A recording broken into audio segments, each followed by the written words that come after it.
90 के दशक में क्या क्या चीज़ें होती थी, कैसे लोगों की ज़मीनें हथियाई जाती थी, कैसे दुकानों को तोड़कर सामानों को अपनी गिरफ्त में लिया जाता था।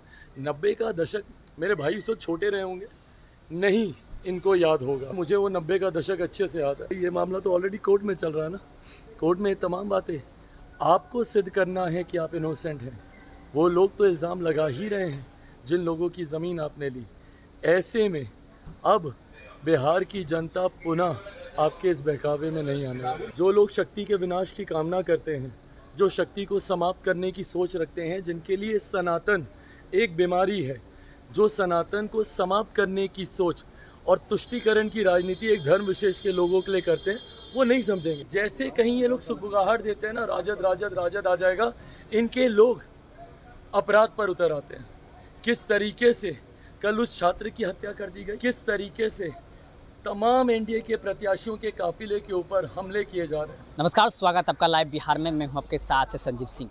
देखिए, लोकसभा चुनाव अब अंतिम दौर में है और प्रचार प्रसार अंतिम दौर को लेकर के चल रहा है और कल प्रचार प्रसार की आखिरी तिथि है। इसके बाद शाम में प्रचार प्रसार थम जाएगा, लेकिन आज आरा में आरके सिंह के काफिले पर जिस प्रकार से हमला हुआ है, इसको लेकर के काफ़ी गुस्से में नज़र आ रहे हैं चिराग पासवान। अभी भी पटना एयरपोर्ट पर पहुँचते ही इन्होंने जम करके आरजेडी पर हमला किया है और साफ तौर पर कह दिए हैं कि इन लोगों की मानसिकता ही यही है, अपराधी छवि के ये लोग ये हैं।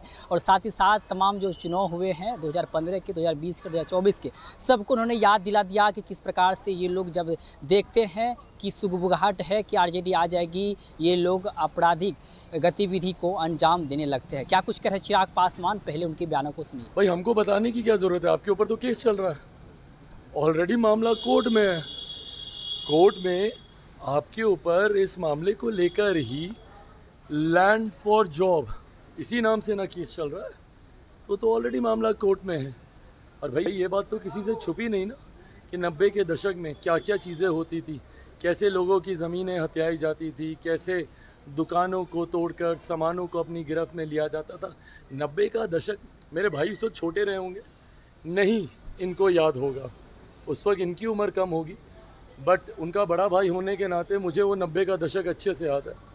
और मेरी पीढ़ी के और मुझसे पिछली पीढ़ी के, ये जेनजी वालों को शायद उतना नहीं इस बात की जानकारी होगी, बट जो भी अपने माता पिता इनसे पूछेगा तो उनको पता चलेगा कि वो 90 का दौर क्या था और क्यों हमारे प्रदेश से इतनी भारी संख्या में पलायन हुआ। चिराग जी, तेजस्वी यादव ये भी कह रहे हैं कि 5 लाख नौकरियां जो दिया है उसमें से किसी को पकड़ करके लाए जिससे ज़मीन लिया हो या पैसा लिया हो। भाई, मैं इसी का ही तुम्हें जवाब दे रहा हूँ कि भाई, ये मामला तो ऑलरेडी कोर्ट में चल रहा है ना। कोर्ट में तमाम बातें आपको सिद्ध करना है कि आप इनोसेंट हैं। वो लोग तो इल्ज़ाम लगा ही रहे हैं जिन लोगों की ज़मीन आपने ली। ऐसे में अब बिहार की जनता पुनः आपके इस बहकावे में नहीं आने वाली। राहुल गांधी कह रहे हैं कि इस बार जो है परमात्मा के, अगर नरेंद्र मोदी को परमात्मा ने भेजा है तो क्या सिर्फ अडानी अंबानी के लिए काम करने के लिए भेजा है। भाई, ये लोग नहीं समझेंगे। जो लोग शक्ति के विनाश की कामना करते हैं, जो शक्ति को समाप्त करने की सोच रखते हैं, जिनके लिए सनातन एक बीमारी है, जो सनातन को समाप्त करने की सोच और तुष्टीकरण की राजनीति एक धर्म विशेष के लोगों के लिए करते हैं, वो नहीं समझेंगे। वो नहीं समझेंगे कि भाई किस सोच के साथ, किस उद्देश्य के साथ मेरे प्रधानमंत्री काम कर रहे हैं। इन्हीं की सरकार में नारा दिया गया था ना, गरीबी हटाओ का दिया गया था ना, क्या हो गया। आज ये लोग जो बड़ी बड़ी बातें बोलते हैं कि लोकतंत्र की हत्या हो जाएगी, लोकतंत्र की हत्या हो जाएगी। किसने की थी लोकतंत्र की हत्या? सन 75 याद करें, किसने आपातकाल लगाया था? यही कांग्रेस की सरकार ने आपातकाल लगाया था ना। तो ऐसे में लोकतंत्र की हत्या आप करें, ऐसे में गरीबी हटाने की बजाय गरीबों का विनाश आप करें। भूल सकते हैं दिल्ली में कैसे वो झुग्गी झोपड़ियों को एक रात में हटा दिया गया था, जगह को खूबसूरत दिखाने के लिए। ये तमाम चीज़ें आज भी लोगों के जहन में ताज़ा हैं। तो ये बात वो लोग नहीं समझेंगे कि किस शक्ति के साथ, किस उद्देश्य के साथ मेरे प्रधानमंत्री जी कार्य कर रहे हैं, क्योंकि इन लोगों की तो सोच ही शक्ति के विनाश की है। तेजस्वी यादव बार-बार कह रहे हैं कि गुजरात से ज़्यादा सांसद बिहार ने दिया, 40 में से 39 सांसद दिया, लेकिन विकास सिर्फ गुजरात का हुआ, बिहार को उन्होंने क्या दिया? भाई, इनको नहीं दिखेगा बिहार का विकास, इनको नहीं दिखेगा। और आज तो खैर बिहार में ये हम लोग के लिए सौभाग्य की बात है कि एक लंबे समय के बाद पुनः डबल इंजन की सरकार मिली है। उत्तर प्रदेश इनको नहीं दिखता, बगल का राज्य। किस तरीके से उत्तर प्रदेश में मुख्यमंत्री जी के नेतृत्व में, योगी आदित्यनाथ जी के नेतृत्व में केंद्र और राज्य सरकार, एक सोच वाली सरकार विकास के कार्यों को धरातल पर उतार रही है। यही उत्तर प्रदेश जो इनके सहयोगियों के शासन में सिर्फ और सिर्फ अपराधियों को संरक्षण देने के लिए जाना जाता था, आज सिर्फ और सिर्फ अमन, चैन, शांति और विकास के कार्यों के लिए जाना जाता है। इसी तरीके से आज जब मुख्यमंत्री जी के नेतृत्व में बिहार में अब एनडीए की सरकार है, केंद्र में एनडीए की सरकार है, और ज़्यादा चिंता ना करेंगे, परिणाम आने के बाद उसके बाद बिहार में विधानसभा के भी चुनाव होंगे, और इस बार बिहार के विधानसभा के चुनाव में पुनः एनडीए की सरकार बनेगी। दहाई का आंकड़ा, और लिख लीजिएगा इस बात को, दहाई का आंकड़ा राष्ट्रीय जनता दल पार नहीं कर पाएगा।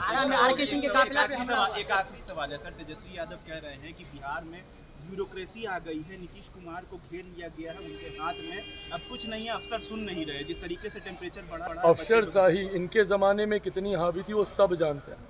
आज की तारीख में बिहार में एनडीए की सरकार है, जिसका नेतृत्व मेरे मुख्यमंत्री कर रहे हैं, तमाम घटक दल उसका समर्थन हम लोग कर रहे हैं। ऐसे में हर इस बात को सुनिश्चित किया जाएगा कि गरीब कल्याण से जुड़े हुए हर विषयों को प्राथमिकता देते हुए कहीं किसी तरीके की कठिनाई किसी को ना। ये दुर्भाग्यपूर्ण है। और दिक्कत ये है भाई, दिक्कत ये है, ये वही मानसिकता है राजद की, अपराधीकरण की मानसिकता, जहाँ पे हल्की सी सुगबुगाहट ये लोग देते हैं। अब आप याद कीजिए, सारे चुनाव याद कीजिए, 2015 का भी याद कीजिए, उससे पहले का भी याद कीजिए, 2020 का भी याद कीजिए, 2024 का भी याद कीजिए। जैसे कहीं ये लोग सुगबुगाहट देते हैं ना, राजद राजद राजद आ जाएगा, इनके लोग अपराध पर उतर आते हैं।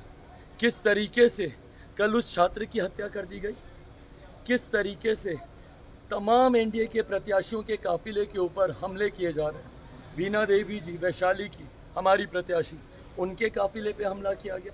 ये वही अपराधीकरण की राजनीति है जिसके खिलाफ चिराग पासवान है, एनडीए सरकार है। और इसी गुंडा राज, जिसको जंगल राज हम लोग कहते हैं, ये आहट भी ये लोग सोचते हैं ना इन लोग के दिमाग में कि भाई हम लोग की सरकार आ सकती है, तो इनके कैडर के लोग इसी तरीके का उपद्रव मचाने लगते हैं। तो आपने सुना कि साफ तौर पर चिराग पासवान ये कहते हुए नजर आ रहे हैं कि आरजेडी की मानसिकता ही अपराधी छवि की है। ये लोग को जैसे ही पता चलता है कि आरजेडी आने वाली है, ये लोग अपराध पे उतर जाते हैं और घटना को अंजाम देने लगते हैं। साथ ही साथ उन्होंने वैशाली को भी याद किया कि वैशाली में जिस प्रकार से इनके जो प्रत्याशी है उन पर हमला हुआ, उसको लेकर के भी कहा। और पटना यूनिवर्सिटी में जो छात्र है उसकी हत्या की तमाम जो हत्याएं हैं, तमाम जो घटनाएं हैं, उनका जिक्र किया है चिराग पासवान। और वर्तमान की जो राजनीति है इसमें सुगबुगाहट पैदा कर दिए हैं कि आरजेडी किस प्रकार से जो है घटना को अंजाम दे रही है, साफ तौर पर आरोप लगाते नजर आए हैं चिराग पासवान। आप भी सुन रहे थे, क्या कुछ कर रहे थे, आप अपनी प्रतिक्रिया कमेंट बॉक्स के माध्यम से दे सकते हैं। आप देखते हैं लाइव बिहार। बहुत बहुत धन्यवाद। लाइव बिहार यूट्यूब पर सब्सक्राइब और फेसबुक पर लाइक जरूर करें।